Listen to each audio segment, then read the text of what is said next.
Hey everyone, my name is Shauna and welcome to another figure unboxing. Today we've got the 1/7 scale Holo from Spice and Wolf.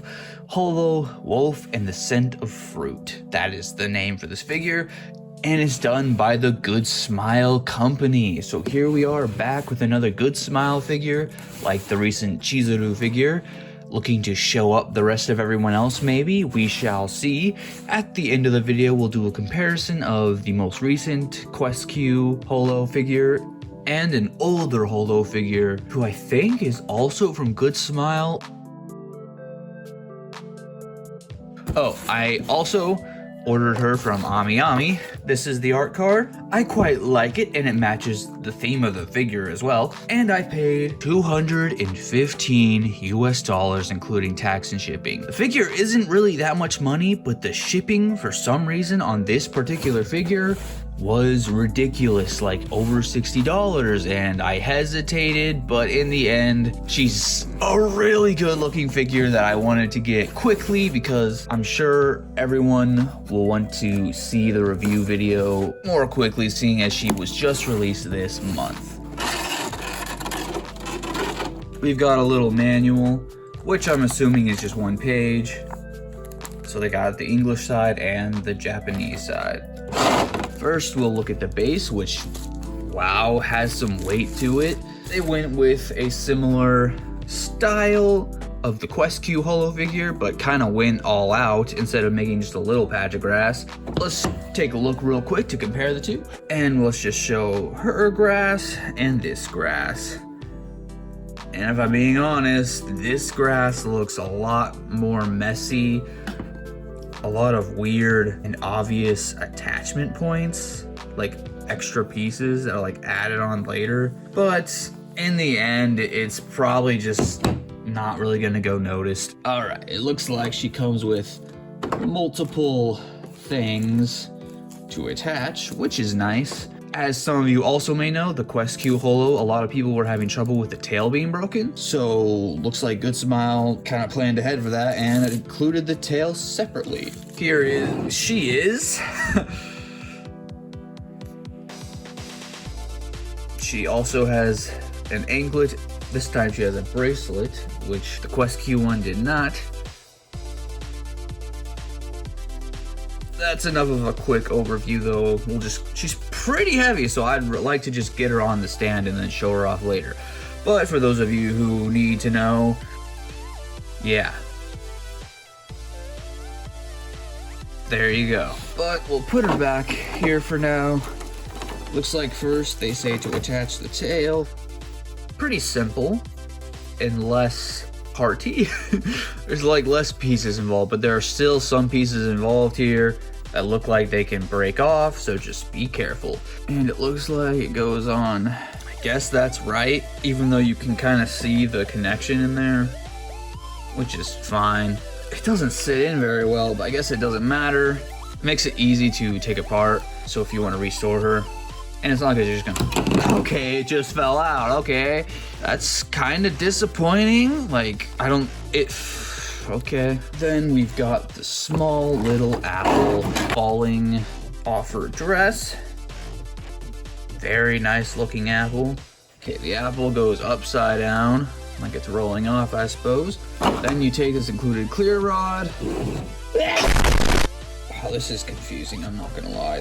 Look at the angle here that they're showing you to connect her to the base. It makes very little sense, but I'll try my best. Nope. And her tail just fell off. This does not make sense. All right, I got her on the base. It was a lot harder than I feel like it should have been. Probably user error. I have a hard time conceptualizing 2D shapes into 3D. It's just something I've been noticing as I've been practicing drawing. Anyways, this goes up under there, and then the tail, we'll put the tail back on because that was annoying. The part has a very specific angled section here, so it's honestly really easy to line it up so you know you're putting it in right, but it kind of just sits there. Maybe you have to push harder. Yeah, just pushing a little harder. helps it stay, but it still feels loose. Just be careful picking her back up, I guess. But here she is. Let's remove all the plastic from the field. Did I just really call this a field? And she's pretty tall figure. I think my camera setup was still set up from the Chizuru figure though, who was clearly a 1/8 scale, so. All right, let's do a quick 360.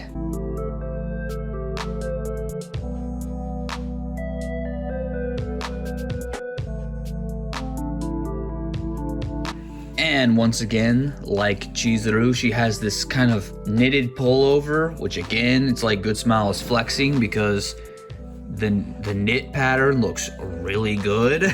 Looks good. And the fruit obviously looks great too. The only thing I have a problem with is her mouth is very wide. Very wide. A general rule of thumb in art, at least from what I've learned, is to align it with the pupil, like with the middle of the eye. So technically, it's not bad in that regard, but anime is a little different. Here's another figure just for a quick example. Her mouth is very small. It barely even goes to her eyes.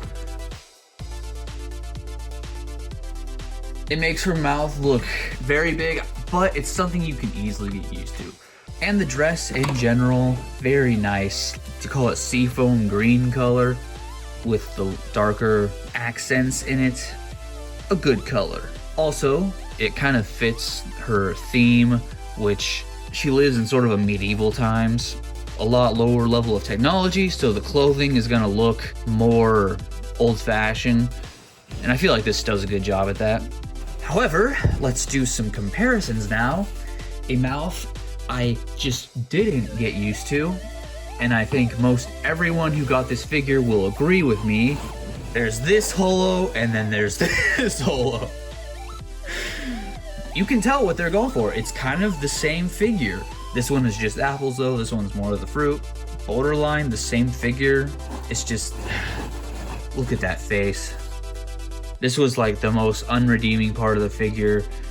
Also the fact that her entire hair is this weird translucent plastic, where if you've seen my channel before, you know that I hate this stuff, especially when it's used this much. Like, what I think translucent hair should be used for is either the character has like glowing hair, so when it kind of catches the light, you can see it glows a little bit here, or to indicate like a thin little patch of hair where like the light would still show through. Whatever, her hair and the face, just, I thought I could get used to this face, but after like 2 or 3 years, maybe longer, I would still look over at her and be like, oh my gosh, that looks so weird.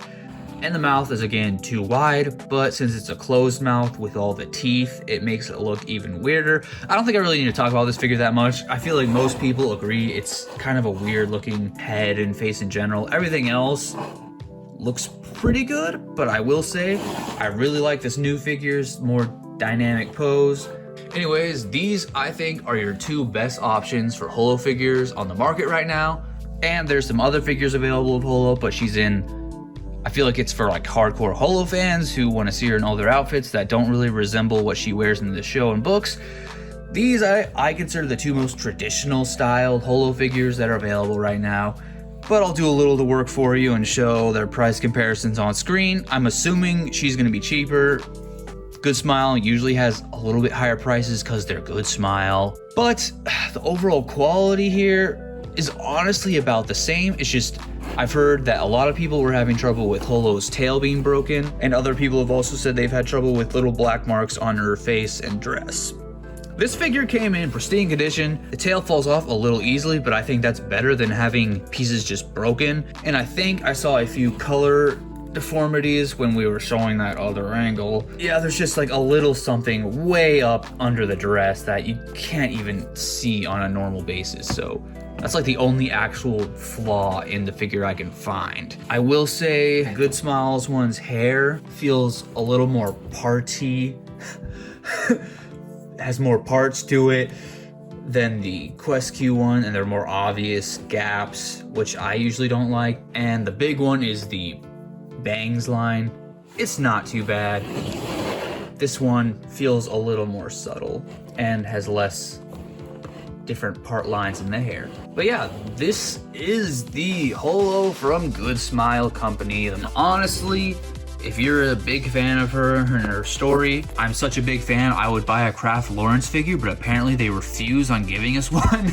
I mean, who is she? Who am I gonna pose her with, right? Like, she has a whole 20-something book series, yet she's alone in all the figures that are made.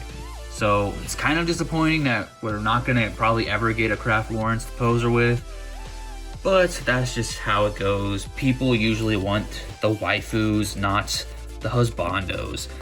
And like Craft Lawrence, he's one of my favorite male characters in all of anime and stuff. Hopefully we get a good figure of Mayuri, her daughter, and then maybe that will lead up to getting Craft Lawrence and Cole, who knows.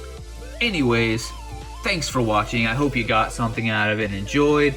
A really good figure that I overall can recommend. Just take a look at those prices and maybe consider her over her.